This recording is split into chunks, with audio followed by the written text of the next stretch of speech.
Hi everyone, Radhe Radhe. In this chapter, we're going to be starting chapter 14 in this video. We're going to be starting chapter 14, so we're going to be doing verse 1. Yay! So let's do it. It is a part of the chapter 14 is a part of the last 6 chapters of the Bhagavad Gita, chapters 13 to 18, and we've just done one of them, chapter 13, and we're going to be doing chapter 14. And the last 6 chapters are under the big umbrella of Gyan Yoga. So the Bhakti Yoga 6 to 12 chapters were sandwiched in between. The first 6 chapters were Karma Yoga, the 6 chapters in between Bhakti Yoga, the last 6 chapters Gyan Yoga. But he does talk about Bhakti Yoga even throughout this. So chapter 13 was all about the difference between the Kshetra and Kshetragya, which is the body and the soul. The body and the soul, Kshetragya is 2 parts, soul as well as Bhagwan or Paramatma. So now he's going to talk about the modes of material nature. Chapter 14 is all about the modes of material nature, how they bind us, how they liberate us. So he goes into that, and it's pretty good. So let's sing the prayers and then the verse. Okay, wait.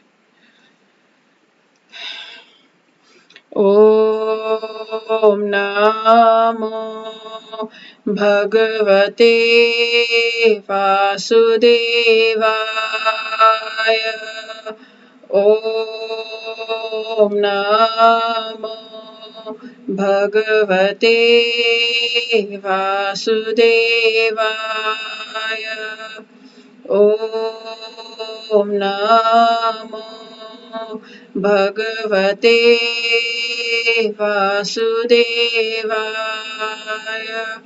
Dear Bhagwan Shri Krishna, please come here with us and help us understand this. We're trying desperately to understand what you're trying to teach us, how to come to you, how to get to you, and how to experience the real truth, real love, not this material thing which comes and goes and which is just so fake and so transient. We're desperately seeking you to get access to real, true, deep, genuine, eternal, beautiful, Anandambudhi Vardhanam kind of love.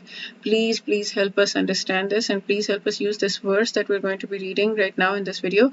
Please help us understand this to the best of our ability. Okay. Okay, so let's sing the verse together. Let me turn on the screen.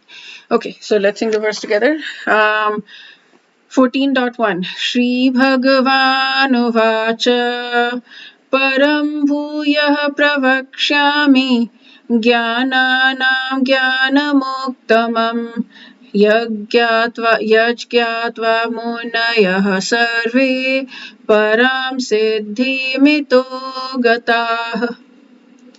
The Supreme Personality, Bhagwan, said, "Again I shall declare to you this supreme wisdom, the best of all knowledge, knowing which all sages have attained the supreme perfection." So he's saying this chapter is going to be the best of all knowledge. So in 7 to 12 chapter, he reveals in detail the absolute truth. He talks about God himself, the supreme personality of Godhead, the supreme reality, absolute truth. Now Lord is further enlightening Arjun. If one understands through this chapter, through the process of philosophical speculation, he will come to an understanding of devotional service as well. In the 13th, it was talked about that developing knowledge, one can be free from material entanglement, and now he explains what these modes of material nature are, how they act, how they bind, and how they liberate. 3 things: how they act, how they bind, how they liberate. The knowledge explained in this chapter is proclaimed to be superior to even all the other chapters. So he explains this knowledge in a better way. This knowledge is far superior to all other processes of knowledge thus far explained, and knowing this many attain perfection. So it's expected that anyone who understands the 14th chapter will then attain perfection. Like, yay! Well, this is so good that we have the access to something like this, and we can attain perfection. Well, understand the 14th chapter and attain perfection. I don't know even how big it is or anything about the 14th chapter, but I'm very excited to find out, and I hope you're as excited as I am to find out what is going to happen and how to attain Krishna. In the previous chapter, he had explained that all life forms are a combination of soul and matter, that there's Prakriti, which is the material nature, and Purush, which is the soul. So the soul is also the Purush, and then the Bhagwan is also Purush, and our souls are Prakriti for that soul. But for in terms of the relative to the Kshetra and Kshetra relative to the body and the soul is the Purush and the body is the Prakriti, doing the will, the bidding of the soul. So it's exactly like that, right? I raise my hand, I tell my will that my hand be raised, and my hand is raised. I will that my hand is lowered, and my hand is lowered. So the soul wills, and then the body acts in response. The body that does not have any independent thing, but the hand works perfectly. The hand is happy. The hand is healthy. The hand is like perfect, you know. Similarly, we are the soul as is when we do the bidding of Bhagwan Shri Krishna, when we do Krishna's will instead of our own will, then we are happy. We are nourished. We're not like in pain all the time because we have so much desires, and that because of which we are either enjoying or suffering, mostly suffering, some enjoying, independent of Krishna. We don't need to do that because we're like the hand. We're just very inherently happy and healthy and fulfilled, and that's our nature. Okay. By gaining this knowledge and imbibing to consciousness as Vigyan, as realized wisdom, we can attain highest perfection. Okay, so from the 7th to 12th chapter, I've spoken, this is Bhakti Vinod Thakur's, I've spoken about the supreme reality, Param Tattva. Again, I will explain through knowledge, Gyan Yoga, how can one achieve the highest type of knowledge concerning this principle, concerning Bhagwan, Bhagavad Tattva.